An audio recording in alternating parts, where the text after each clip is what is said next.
Siempre doy gracias al Señor porque podemos tener la Biblia, la palabra de Dios en nuestras manos. Y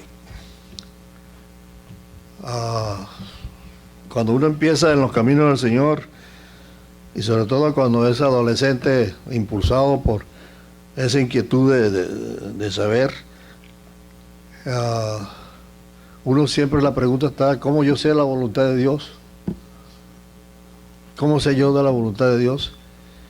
Y no hay otro sitio, no hay otra parte donde la podamos ver, leer, entender, que es la palabra de Dios.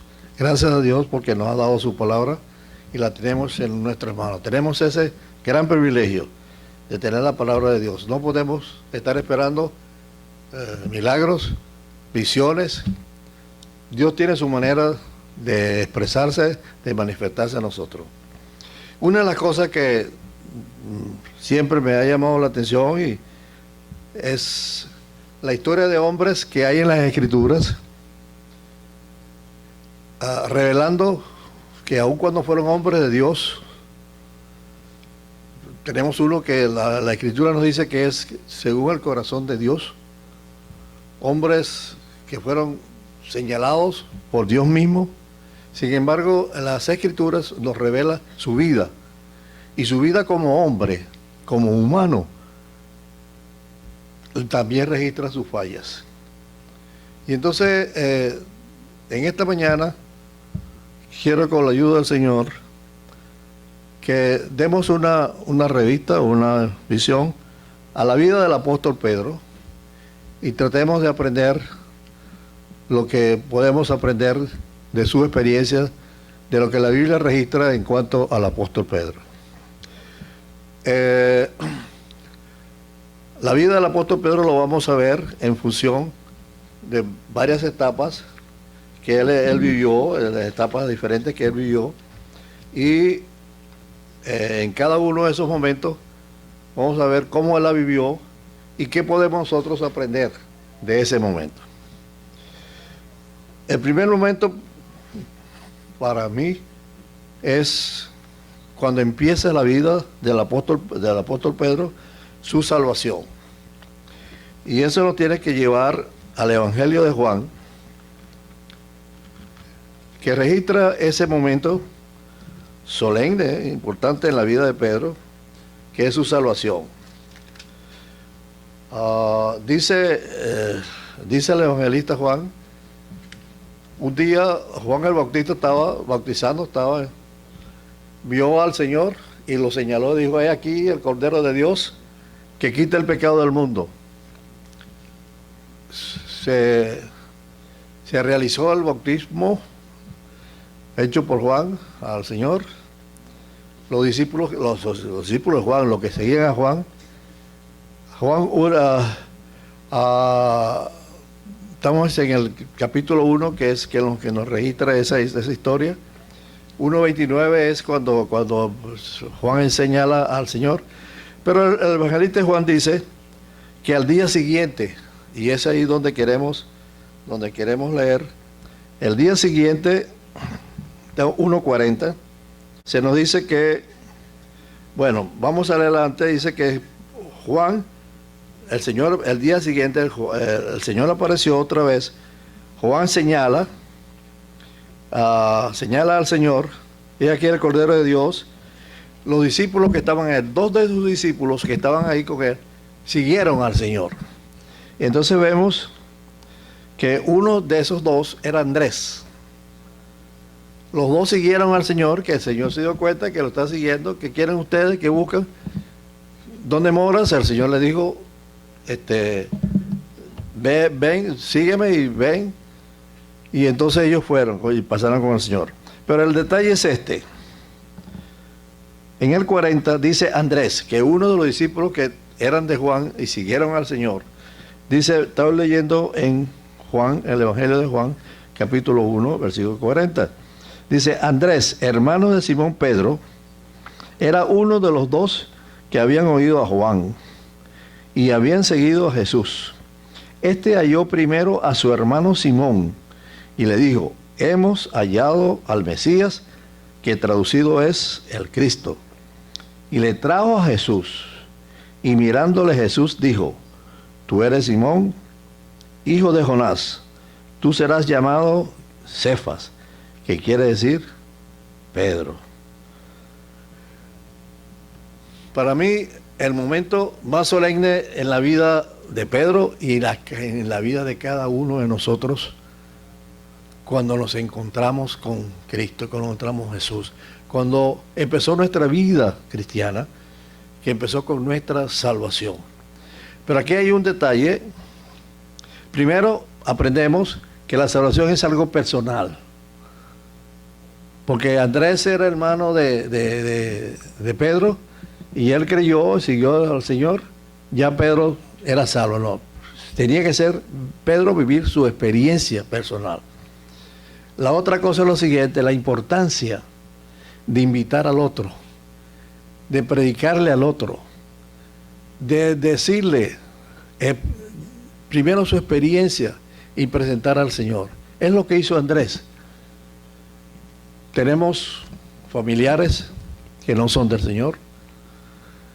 Tenemos amigos, compañeros de trabajo, compañeros de estudios, que no son del Señor. Es nuestra responsabilidad a ese enseñarle lo que Cristo hizo por cada uno de nosotros. Poder contarle la experiencia que cada uno tuvo cuando fue al Señor, de su salvación. Eso es lo que podemos aprender de ese momento. La importancia de buscar a ese otro. Y siempre he dicho, cuando uno tiene a sus hijos, uno es del Señor, por los hijos no. Y uno, siempre lo he dicho, siempre, cuánto uno quisiera tomar a ese muchacho por su mano y decirle: vente para acá. O sea, entra conmigo, pero no es eso. Es algo personal, es una decisión personal. Nos toca a nosotros, es nuestra responsabilidad como creyentes de explicarle el Evangelio, la salvación en la persona del Señor Jesucristo. Otro momento en la vida de Pedro, y eso lo podemos encontrar en el Evangelio de Marcos.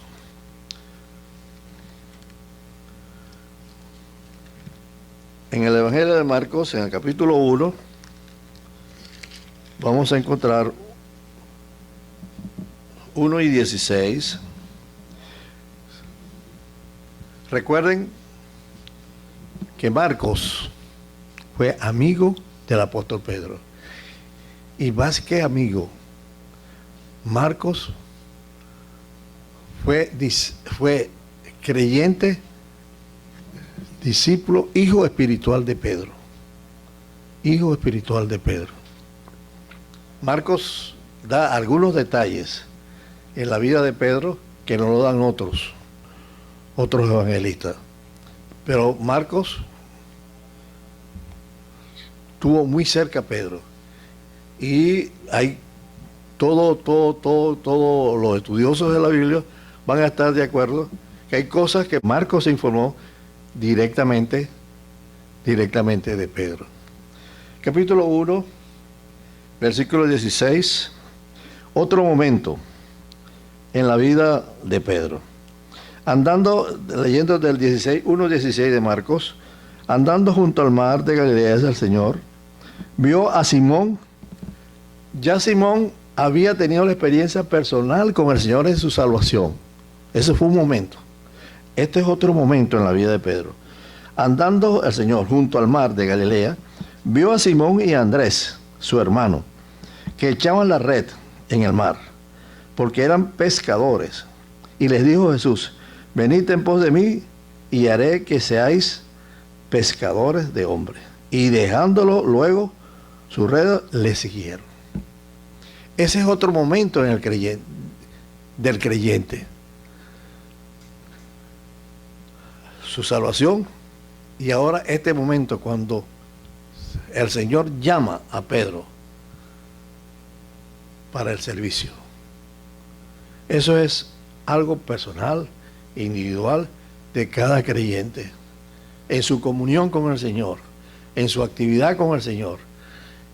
Ese momento es cuando el Señor llama.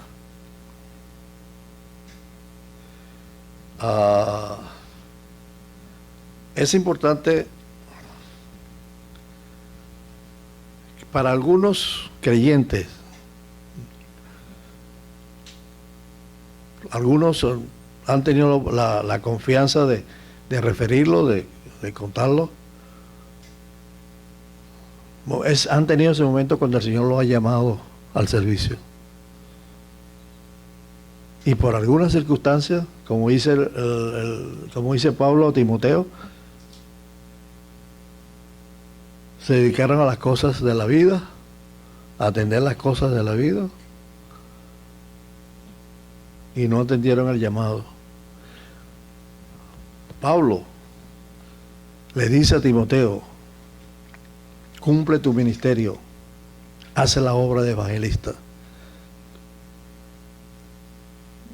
Timoteo había sido discípulo, había hijo espiritual de Pablo, y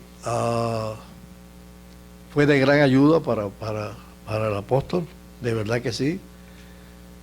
Y Pablo tuvo la confianza en su segundo viaje misionero, llevarse a Timoteo al ministerio, invitarlos, llevarlos. Tenía el apoyo de las iglesias de la zona, y Timoteo va a hacer su vida de misionero junto con el apóstol Pablo. Le encargó al final una misión especial, lo dejó en Éfeso, una iglesia que empezó a dar problemas ya en cuanto a la doctrina, falsos maestros, y Pablo encargó a Timoteo de se encargara de eso. Pero es un momento en la vida de cada quien. Yo me pregunto, el Señor en algún momento de nuestra vida de creyente, ¿el Señor nos ha llamado al servicio? Eso es algo muy personal. Alguien pudiera decir, bueno, para los que ya tenemos unos cuantos años encima, ya estoy viejo ya, para que... No, acuérdense lo que dio el Señor del hombre que salió a contratar obreros, uno en la mañana, otro más tarde y otro más tarde. Cuando terminaron su jornada de trabajo, le pagó a todos igual. Le pagó a todos igual. Eso quiere decir, mi hermano, que si el Señor consiguiera, porque es una decisión que hace el Señor, usarlo en el servicio, en el ministerio, no importa la edad. Lo que importa es lo que Pablo enseña, que en una casa hay utensilios de todo tipo, pero para ser usados tienen que estar limpios. Y usted sabe, en su casa, si usted va a usar un utensilio, un vaso, va a tomar algo, no coge un vaso sucio para usarlo, tiene que estar limpio. Entonces debemos estar preparados en condiciones de que el Señor nos use. Yo he tenido la oportunidad en el Señor de tener algunos jóvenes que han estado conmigo en una clase bíblica. He tenido la responsabilidad de reunirme con ellos y estudiar las Escrituras y tratar de ayudarlos, de guiarlos por su edad, como creyentes, empezando su camino. Y una de las cosas que tratamos siempre es de animarlos en pensar en el ministerio, en la obra del Señor. Los discípulos llegaron después que el Señor había hablado con la mujer samaritana y dijo, bueno, ¿y quién le dio comida a este? ¿Quién le trajo comida? Y se extrañaron de que él estaba hablando con una mujer. ¿El Señor qué le dijo? Levante su vista, vean los campos que están listos para la siega. Se necesita es obreros que vayan. Obreros que vayan. Y esa necesidad la hay todavía. La hay todavía. Hemos tenido que oír la experiencia de algunos hermanos de algunos países que en otro tiempo se distinguieron por enviar misioneros a los otros países. Venezuela tuvo la oportunidad de recibir misioneros de Irlanda, de Inglaterra, Canadá, Estados Unidos, que fueron útiles, de verdad que sí, muy útiles ahora en sembrar la palabra y establecer iglesias. En esta semana, terminando esta semana que pasó, tuvimos la noticia de uno de los misioneros que tuvo por 50 y tantos años en Venezuela, que partió para estar con el Señor, ya tenía 90 y tantos años, pero bueno, murió en Venezuela. Muchos se han ido ya a cierta edad, con cierta enfermedad, ciertos problemas de salud, y se han morir a sus países, pero tuvimos esa oportunidad. Y hablando de ese otro, que siendo salvo invita a sus compañeros, este que murió, que partió ahora, en su historia de vida, pues, encontramos que donde él trabajaba, una joven era cristiana, era del Señor, y le hablaba del Evangelio. Y un día lo invitó a la iglesia, a una reunión. Y en esa reunión él profesó fe. Pasaron el tiempo, él terminó casándose, se casó con esa joven y los dos fueron a Venezuela a la obra. Ella partió muchos años atrás, pero para que veamos el trabajo que puede hacer alguien invitando, nunca está de más lo que uno puede sembrar. El Señor hace la obra. Y en el ministerio, repito, es una necesidad. Hoy en día, países que mandaban, que exportaban, vamos a hablarlo de esa forma, misioneros a otros países, tienen necesidad de que vayan allá a sus países. Yo he oído historias, han hablado conmigo algunos, y dicen, mire, hay una necesidad aquí. País que antes enviaba misioneros a toda parte del mundo, tiene necesidad hoy en día de que alguien venga a trabajar. Entonces, ese es el otro momento en la vida del apóstol Pedro, su llamado al servicio.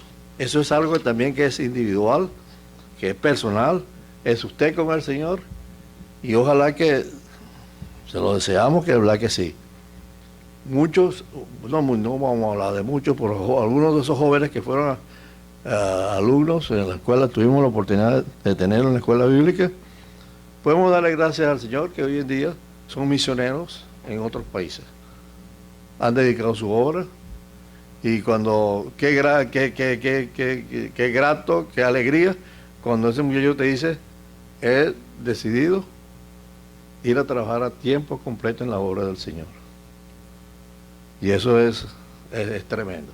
De verdad que sí. Muchos de ellos están en la obra hoy en día, dedicando su vida a trabajar por el Señor. Otra etapa de la vida del apóstol Pedro. El Señor lo invitó al servicio, al ministerio, y dice Marcos que él dejó todo y lo siguió.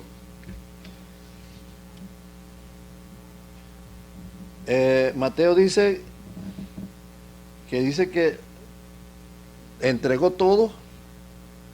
Los Marcos, ellos registran en ese momento, dice que recibiendo la invitación, el llamado del Señor al ministerio, Pedro lo dejó todo y se fue con el Señor. No es fácil. No es fácil. Pero es un momento de decisión que el Señor va a premiar en su vida, mi hermano, mi hermana. Empieza otro momento en la vida del apóstol Pedro, porque empieza su ministerio con el Señor. Pedro tuvo el gran privilegio de estar casi 3 años con el Señor, apoyándolo en sus predicaciones, en su enseñanza, en todas las actividades que el Señor hizo. Ahí estaba Pedro. Pero algo que podemos aprender, que Pedro, siendo del Señor, dedicado al ministerio, y seguía a su maestro y lo tenía ahí. Lo tenía ahí. Pedro no dejaba de expresar, de manifestar características de su personalidad. Hay muchas personas que se enfocan en esas manifestaciones de personalidad del apóstol Pedro. Cuando usted lee, trata de leer a alguien que comenta, que escribió sobre la vida del apóstol Pedro, va a encontrar características de esa personalidad. Es importante, es impulsivo, era explosivo, emocional. Pedro no, él sentía y él expresaba. Muchas veces no lo hacía tan bien que tuvo que recibir la reprensión del mismo Señor. Pero es la característica de cada quien. Y aun cuando venimos al Señor, la naturaleza divina entra, el Espíritu Santo hace su creación en nosotros. La naturaleza carnal no desaparece. Tenemos nuestras características como hombres, como mujeres, como individuos, como personas. Tenemos nuestro carácter, nuestra forma de reaccionar, nuestra forma de decir las cosas. Algunos tímidos, otros menos tímidos. Y lo que vemos en Pedro, a la hora de cualquier cosa él respondía. Ahora, yo no tengo duda. Yo hablaba con Manuel en días pasados. Yo no tengo duda, nunca he dudado que ese Pedro, impulsivo, violento, explosivo, amara a su Señor. Ese hombre amaba a su Señor. No había duda. Cuando Pedro dijo que el Señor estaba hablando de que lo que iba él iba a experimentar en su vida, ¿qué dijo Pedro? Salió Pedro diciendo, mira, aunque todo esto te negaren, aunque todo esto te dejen, yo estoy contigo. Ese es Pedro. Ese era Pedro. Él estaba ahí. Yo soy capaz hasta de morir por ti, le dijo en una oportunidad. Es verdad. Lo que pasa es que emocionalmente a veces decía mide las cosas. Pero ese es el apóstol Pedro. Ese es el apóstol Pedro. Él tuvo que recibir una reprensión del mismo Señor, porque él no se daba cuenta, el pobre no se daba cuenta. O sea, digo yo pobre, o sea, porque Pedro aprendió muchas cosas después, muchas cosas. Cuando el Señor encaminó sus pasos hacia Jerusalén, le dijo a los discípulos lo que esperaba al final de la jornada. ¿Qué salió? Salió Pedro, el que amaba a su Señor. Y el Señor, que esas cosas no te acontecen. Mire, yo estoy aquí para defenderte, pues. Y Pedro, el Señor le dijo, Pedro, y dijo, apártate, cállate, Satanás, que me eres estorbo. O sea, Satanás estaba ahí jugando papel. Satanás no dejó de trabajar en el momento que el Señor estaba. Y buscaba cualquier excusa. ¿Quién más que uno de sus discípulos? Y el Señor tuvo que reprenderlo. Y nos acordamos del momento cuando Pedro se hace también manifestación de su apoyo y dispuesto a dar su vida por el Señor. Cuando el Señor le dijo: Pedro, han pedido para zarandearte.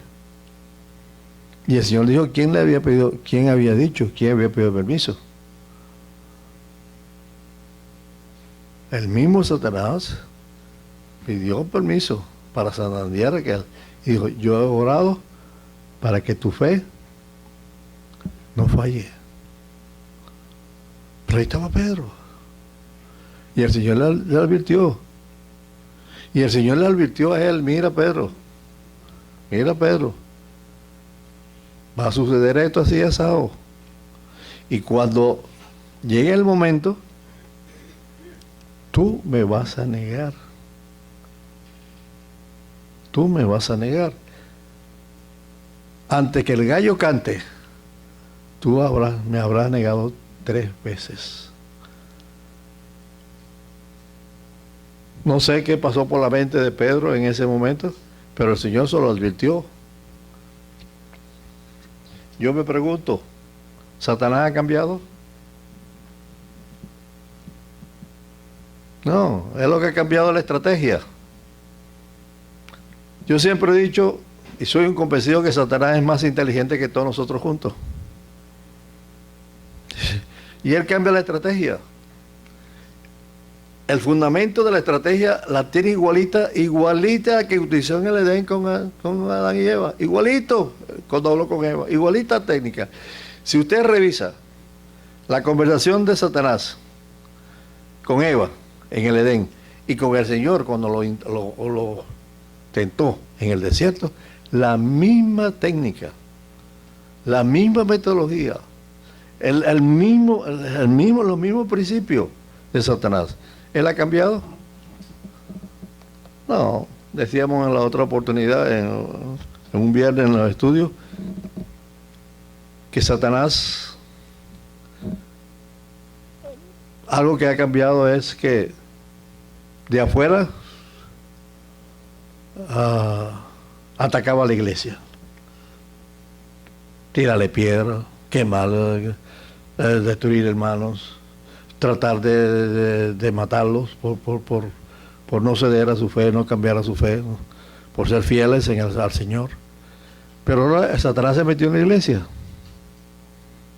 Él cambió la estrategia, en el sentido de se metió en la iglesia. Y Satanás lamentablemente está metido en muchas iglesias. Y hace su trabajo desde adentro. Él lo sabe. ¿Estoy yo protegido de que Satanás no se meta conmigo? Ni Satanás ni ningún demonio va a poseernos a nosotros, porque tenemos al Espíritu Santo. Y ahí no se va a meter más nadie. Pero sí nos va a molestar. De alguna manera, mi hermano, mi hermana, de alguna manera, Satanás va a molestar. Y él sabe. Él no le va a molestar a usted ni a mí con cosas que él sabe que a mí no me gustan, que no me agradan, que no me llaman la atención. Él no me va a llamar a mí la atención con un cigarro que me llame la atención. Chupame un cigarro. Pues Satanás sabe que a mí no me agrada eso. Nunca me ha agradado. La primera vez que me metí un cabo de cigarro en la boca, de nuevo me sacaron los dientes. Pero nunca, a mí no me llamó la atención eso. Y así muchas otras cosas no me llaman. Pero él sí sabe que me llama la atención. Él sabe sí que me gusta. Satanás sí sabe qué le gusta a usted. Sabe. Y entonces ahí él va. Él va a trabajar ahí. Así que el apóstol Pedro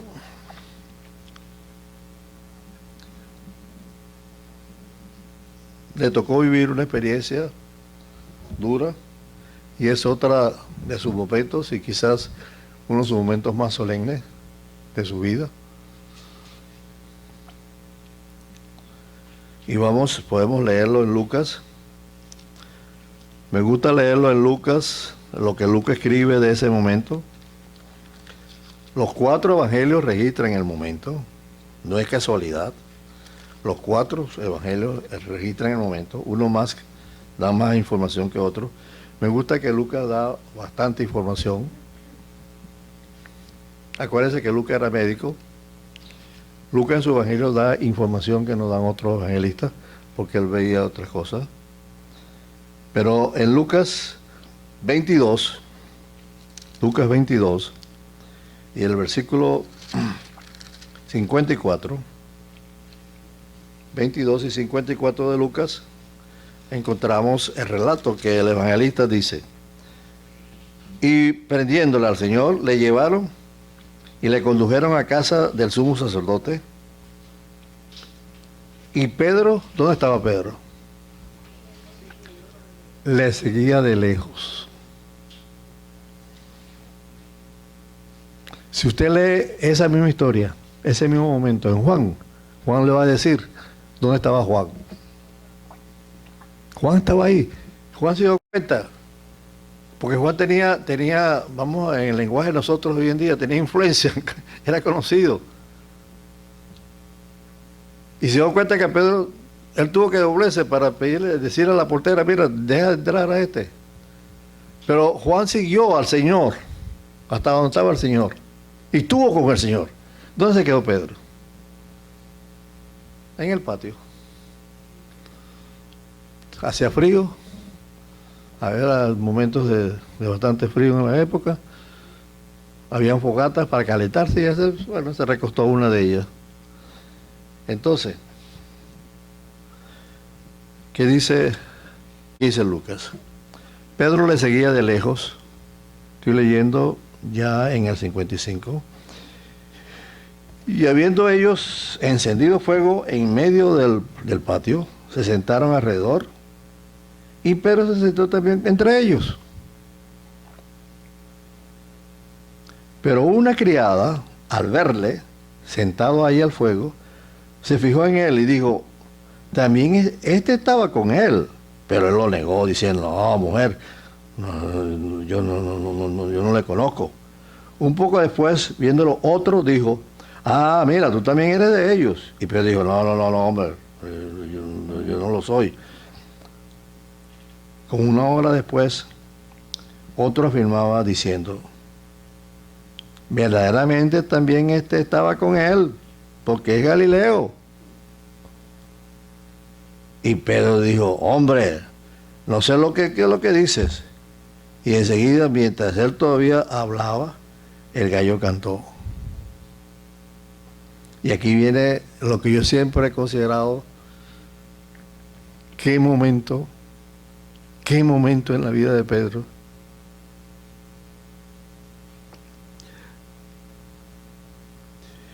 El gallo cantó. Entonces, vuelto el Señor, miró a Pedro.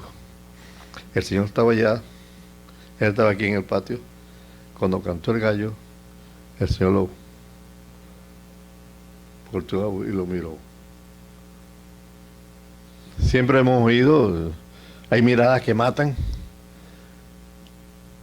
Yo me he imaginado siempre cómo fue esa mirada del Señor a Pedro.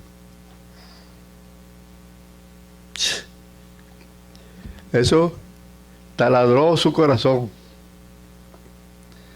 Fue lo más adentro del corazón de aquel hombre. Sigue diciendo Lucas: entonces, después que cantó el gallo, vuelto el Señor, miró a Pedro, y Pedro se acordó de la palabra del Señor que le había dicho: antes que el gallo cante, me negarás 3 veces. Y aquí es el detalle que Lucas registra, los otros evangelistas no lo registran. Pero por eso me gusta este detalle, que indica lo que significa para un creyente faltarle a su Señor. Caer. En el lenguaje evangélico cristiano hablamos de la caída del creyente. Y dice que Pedro salió fuera. ¿Cómo? Llorando amargamente. Llorando amargamente. ¿Qué momento? De verdad que sí.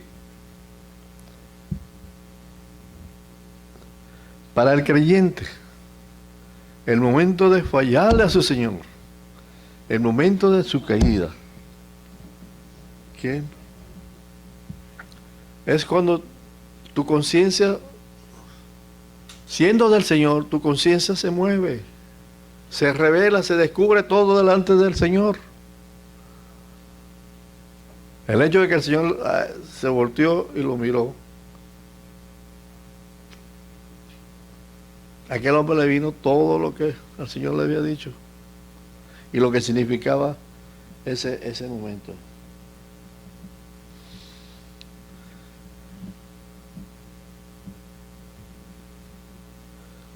¿Qué aprendemos nosotros de esto?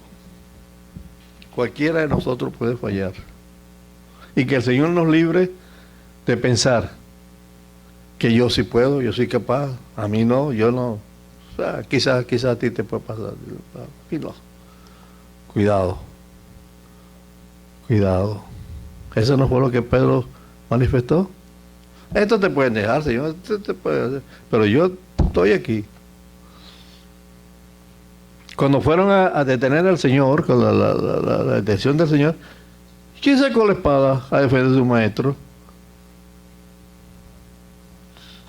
Él amaba a su Señor. Pero el Señor le dijo, no, Pedro, no así, no es así. Y dice, mira, si yo quiero, mi Padre me manda a mí legiones de ángeles para que me defiendan. Pero es necesario que el Hijo del Hombre sea entregado. ¿Sí? Pero ese era Pedro. En ese momento tan solemne, entonces podemos aprender esa parte dura, difícil para el apóstol Pedro. Otro momento,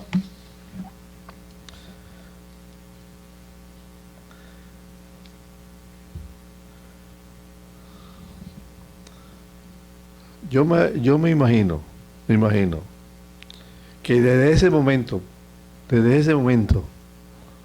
Pedro no estuvo tranquilo. Un creyente no puede estar tranquilo habiendo faltado a su Señor. No puede. No puede. A veces no entendemos cómo una persona habiendo pecado, creyente, habiendo pecado, pasa tiempo y yo me imagino que Pedro, y de hecho, llega el momento de la resurrección. Las mujeres van al sepulcro y encuentran la piedra que está removida, está abierto. ¿Qué pensaron ellos? Se robaron el cuerpo de mi maestro, del Señor. Se lo robaron. El Señor se le aparece a María Magdalena, y le dijo que ella lo confundió, estudió en su cooperación, ella reconoció, y el Señor le dijo, ve a mis discípulos y dile. Y las mujeres corrieron para allá. Cuando ellas llegaron donde estaban los discípulos, le contaron lo que habían visto, lo que estaba pasando. Hubo 2 discípulos que salieron corriendo. ¿Quiénes eran? Juan y Pedro. La Escritura dice que Juan corrió más rápido y llegó. Pero Juan llegó, vio la tumba abierta, la piedra movida, y atrás llegó Pedro. ¿Qué hizo Pedro? No se conformó con lo que está viendo. Se metió. ¿Qué estaba buscando Pedro? Buscando a su Señor.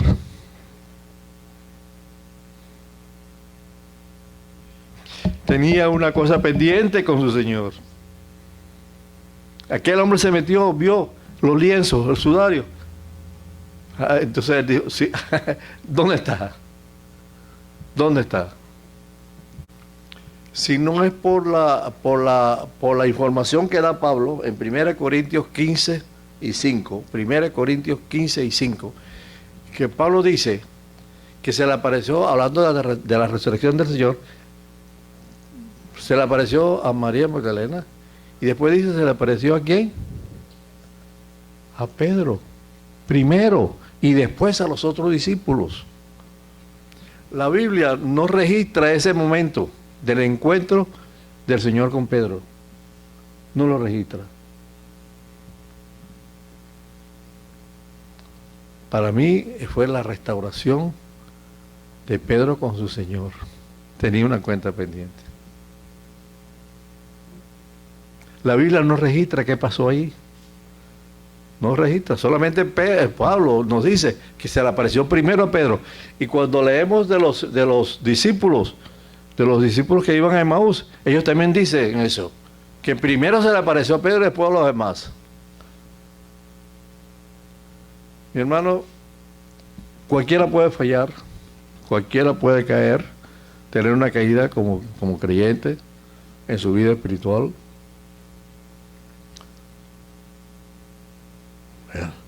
Tomar conciencia del arrepentimiento y la restauración con el Señor. Pero eso es algo personal. Eso no se lo va a hacer nadie por usted, ni por mí. La restauración es una cosa personal. Por eso la Biblia no registra ese momento. No registra ese momento. Porque eso es una cosa personal, individual. Usted con su Señor. Con su Señor. Y Pedro vivió, tenemos ese registro de que, yo me imagino, Pedro no se tranquilizó, no quedó quieto, hasta que tuvo ese encuentro con su Señor. Eso es importante, porque la otra etapa que viene, que es la restitución a su servicio, ¿ok? La restitución al servicio, es necesario hacer esa restauración con el Señor. He conocido casos, lamentablemente, de personas que, habiendo fallado,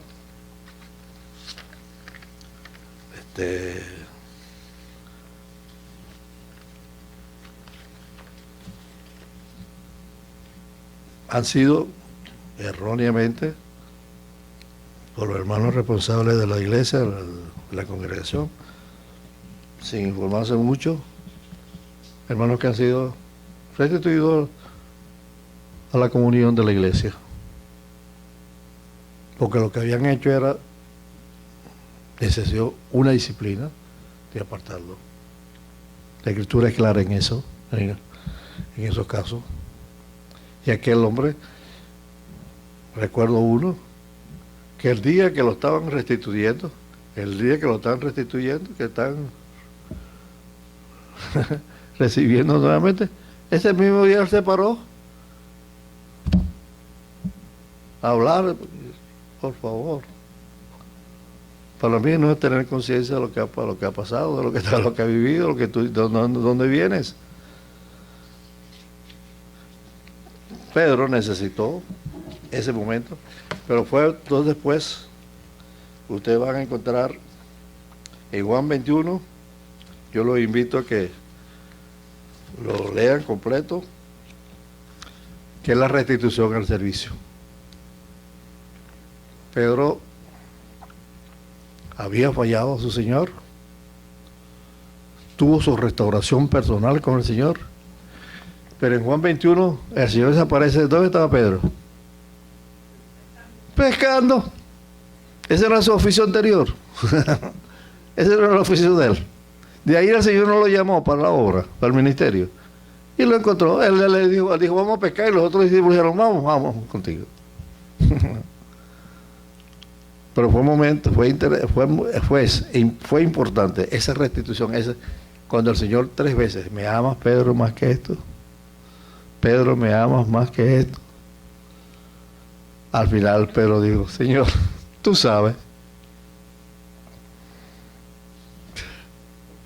Señor, tú lo sabes. Claro que el Señor lo sabía. Nosotros encontramos a Pedro vuelto al ministerio, vuelto al servicio, día de Pentecostés, cuando el Espíritu Santo viene a morar en los creyentes. ¿Quién es que se paró a predicar? Pedro. La vida de Pedro podemos revisarla en la Escritura. Sus trabajos que hizo. ¿Ustedes saben cómo murió Pedro? Lo crucificaron. Pero él dijo, no, yo no soy digno de morir como mi Señor. Lo crucificaron, pero con la cabeza abajo. Eso no lo registra la Escritura. Pero la historia contemporánea, los historiadores contemporáneos lo registran. Y así murió Pedro. Así murió Pedro. Pues dio su vida, entregó su vida y defendió a su Señor y a su iglesia hasta que Dios le permitió llevar. ¿Qué aprendió Pedro? Y con eso termino. ¿Cuál fue quizás la enseñanza más grande que Pedro tuvo que aprender el resto de su vida? ¿Qué le aprendió él? Escribiéndole a aquellos hermanos que habían tenido que salir perseguidos por el Evangelio, por necesidades, que Satanás, como león rugiente, eso lo escribió Pedro. Como león rugiente anda alrededor de a quien devorar. Él está. ¿Ha cambiado Satanás? No. ¿Está alrededor de nosotros? Sí. Pero que el Señor nos cuide, que nosotros entendamos que somos frágiles, podemos pecar, pero que el Señor nos ayude y que nosotros dependamos del Señor.